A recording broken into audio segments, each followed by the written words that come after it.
Hello, Internet. This is Sophia, the Red Angel, doing my best on this channel to bring you content that is worth your time to watch and listen to.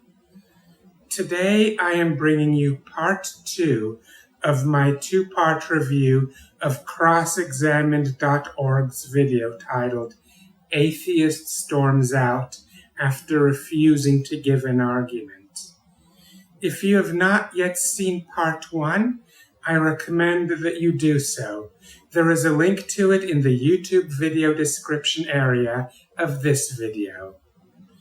At any rate, the video that I am reviewing is an exchange between Dr. Frank Turek, the founder and president of crossexamined.org on one side, and Scott, an atheist at Fresno State, on the other. I presume that Scott is a student, but I cannot be sure whether he actually is a student or whether he is a faculty member or even a neighbor of the university. We really are not given that much information about Scott. Even his name I only got by listening closely at the right parts of the video. In part 1 of my response, I exposed how Dr. Turek committed the Mott and Bailey fallacy by conflating Scott's belief with regards to the question of whether or not he knows whether or not there is a God, with a belief with regards to the question of whether or not God exists. I also exposed how Dr. Turek commits the fallacy of false equivalence when, in debating an atheist, he insists that the debate be framed as being about whether theism or atheism is a better explanation of reality. And yes, framing a debate that way truly is a commission of the false equivalence fallacy. Furthermore, at the point that I left off, Scott was insisting that he does not understand any atheist that Dr. Turek ever debated to have really been accepting such a framework for debate. Dr. Turek responded by listing the atheist debaters that he believed did indeed agree to such a framework. Clearly, there was a difference in understanding here, and I concluded part 1 by promising that in part 2, which is what you are watching now, I will try and see if I can resolve which of them has a more accurate understanding of what the atheist debaters were and were not agreeing to. So which one of those two did have the right understanding? Well, after a few moments, when Scott had walked away from the microphone, which is what I assume the title of the video is referring to as storming out, Dr. Turek offers a way to resolve this dispute, or so it seems. What did you say, Scott? I was lying? Yes. You say you were lying. I'll be happy to, if you give me your email address, I will send you a video of all those debates and you can watch. I've seen plenty of. Now, what are these debates that Dr. Turek was offering to send Scott a video of? I cannot be 100% certain of this, but I am guessing that these are the same 3 debates whose videos crossexamined.org links to in the video description area of the video that I am reviewing. It links to 3 different debates that Dr. Turek did. One with the late Christopher Hitchens, one with Jeffrey J. Lauder, and one with Michael Shermer. So, with those nice and handy links provided, figuring out which of these 2, Scott or Dr. Turek, has the correct interpretation should be a breeze, a piece of cake, right? Well, not so fast. Each one of those links is to a video of just over 2 hours length, and the links do not exactly provide a timestamp to where in the video I can expect to find what Dr. Turek believes will vindicate him in his dispute with Scott. So that means that it is time for this channel's very first installment of a new segment that I call Malconduct Exposed.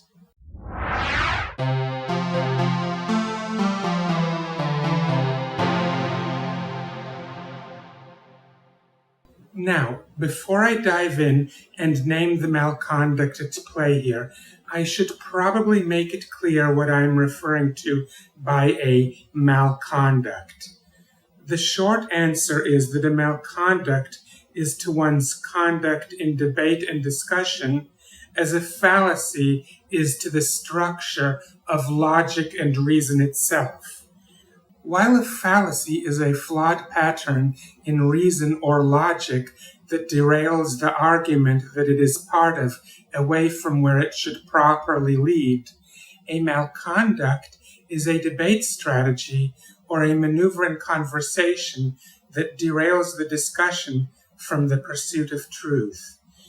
And the malconduct at play here is one that I have seen many times before and also read complaints about it by other people too. However, wherever I have seen it mentioned, it was always mentioned only by description and never given a name. That meant that I needed to coin a new name for it. Since I knew that that would be a delicate task, I visited somebody's Discord server somewhere for help, where I found two random people who helped me out by suggesting a few possible names that I could refer to this malconduct by. And the name that I decided to go with is the Gish Haystack. The Gish Haystack is in some ways similar to another well-known malconduct known as the Gish Gallop.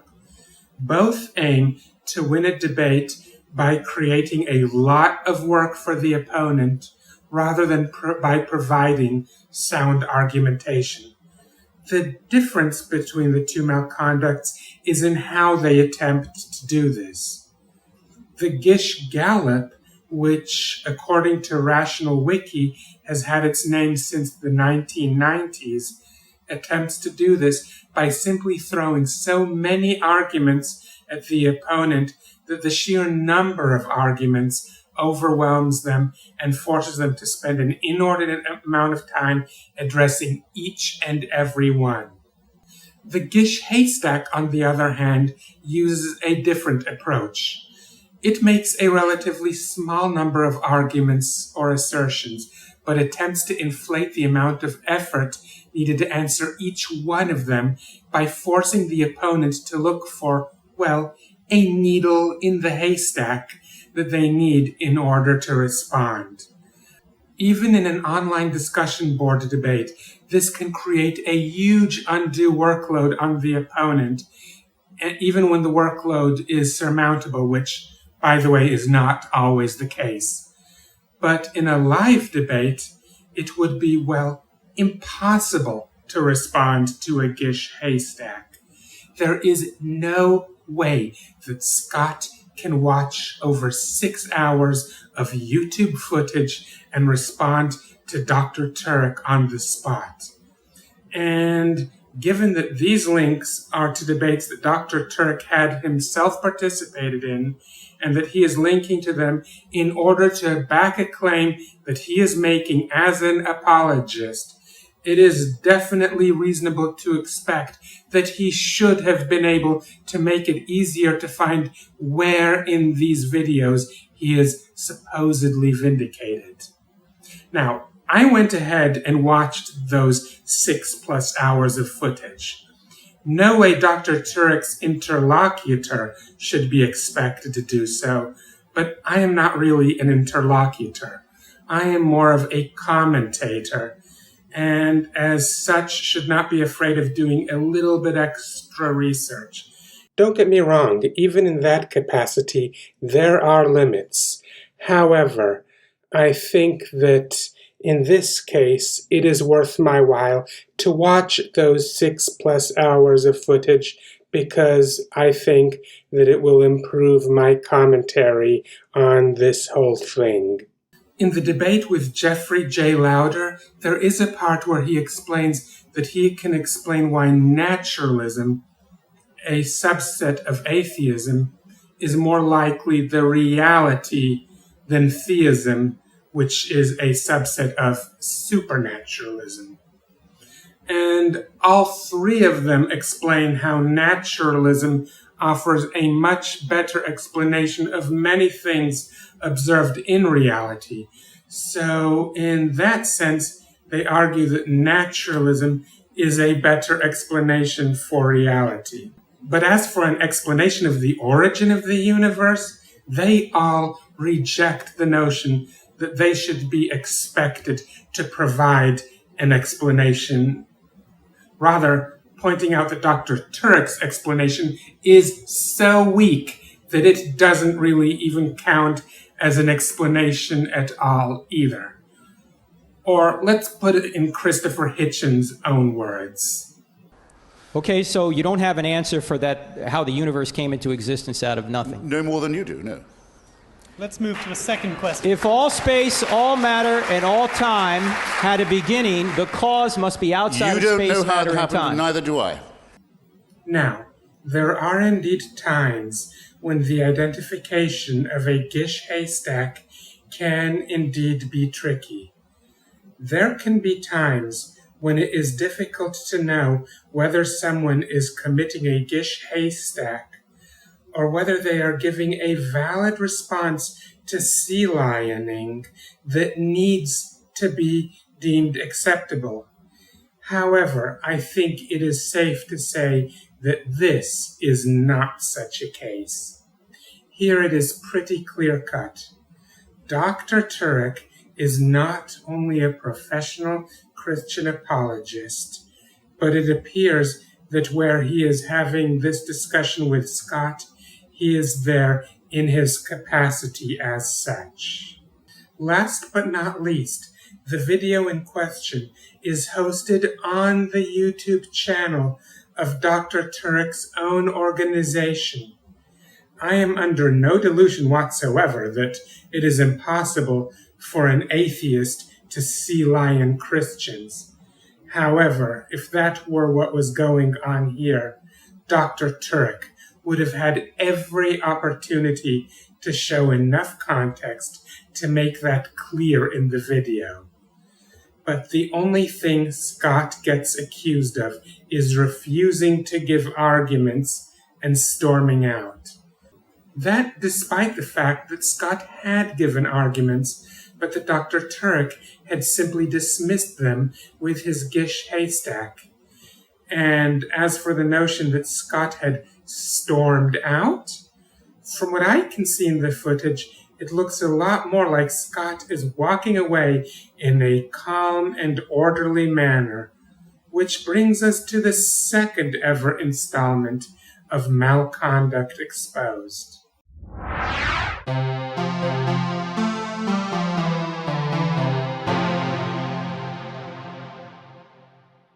Now, if anything, to accuse Scott of storming out is what really is an example of sea lioning.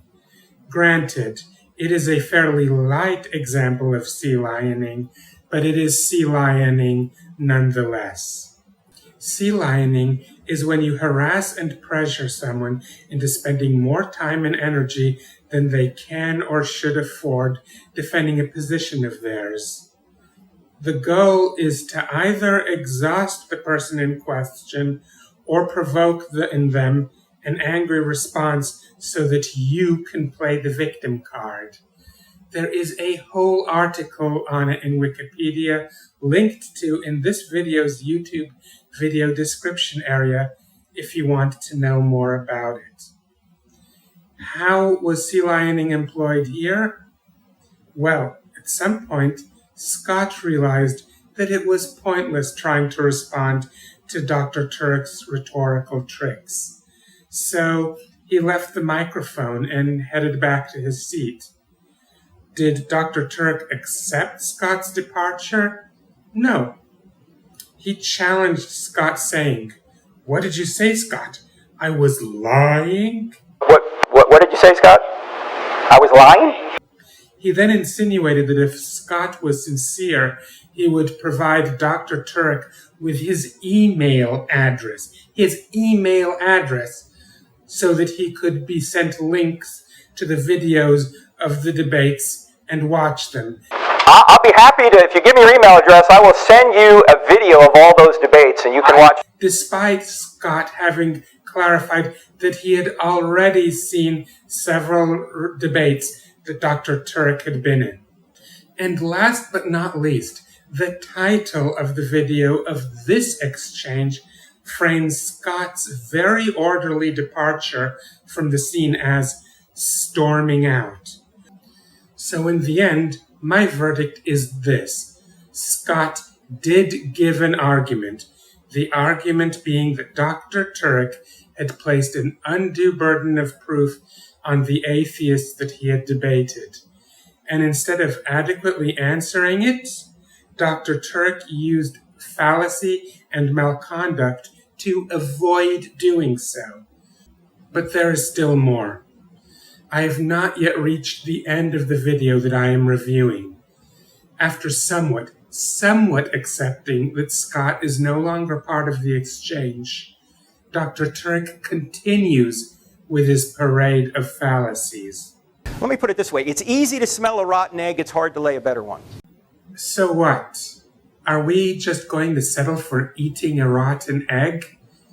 Just because we have not laid a better egg does not change the fact that the rotten egg is still rotten. Okay? So if someone has a position over there that I think is wrong, I can throw eggs at it and I can try and diffuse and say that's a bad argument, that's a bad argument. But I then still have the burden of proof to say, well, what is my explanation for the way things are the way they are? And this makes it time for yet another installment of Fallacy Exposed.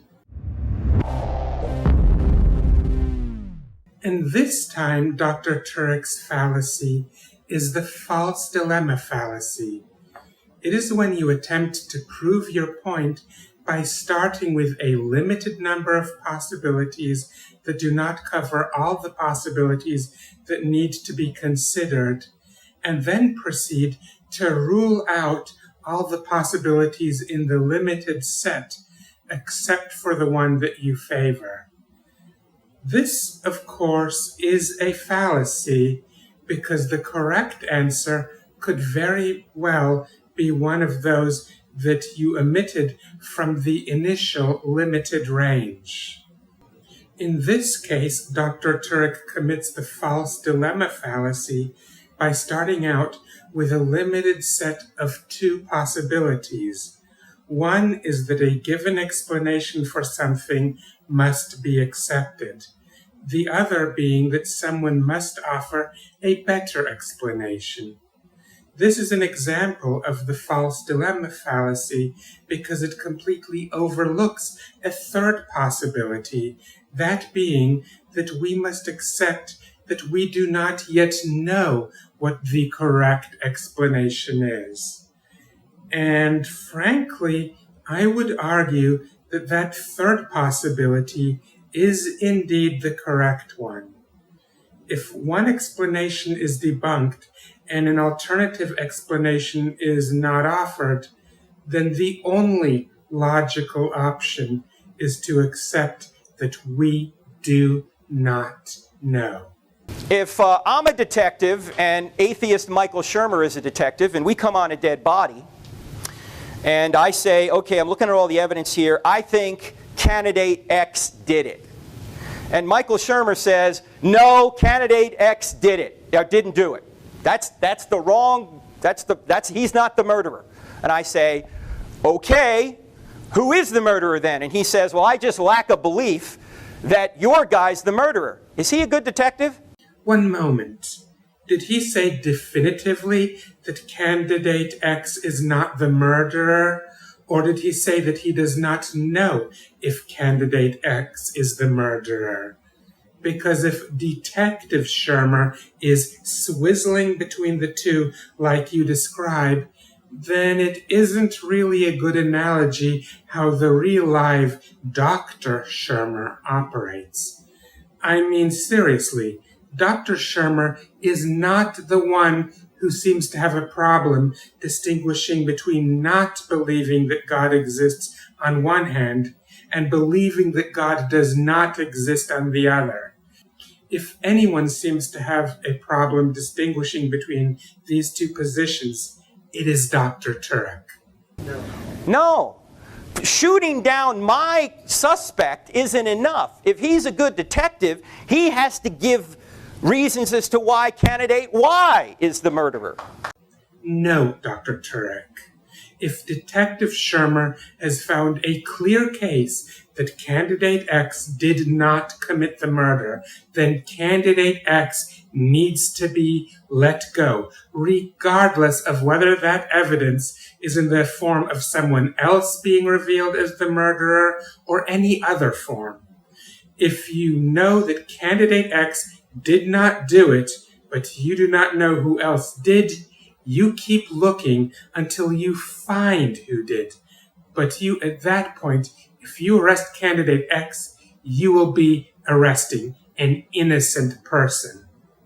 On the other hand, if Detective Shermer merely sees that the evidence that you find against candidate X is not conclusive, then you keep investigating candidate X.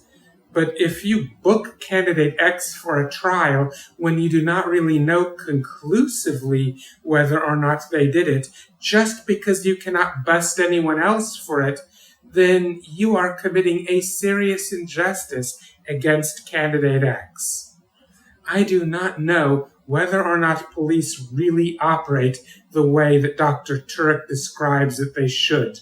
But if they do, then that is one more reason to defund them.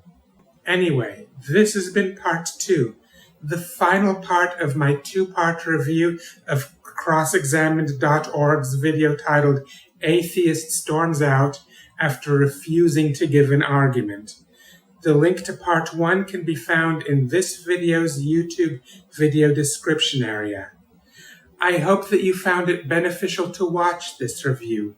Please hit the like button and comment in the comments area below. Share this video with as many people as you can, subscribe to this channel, and ring the bell. And until next time, see ya!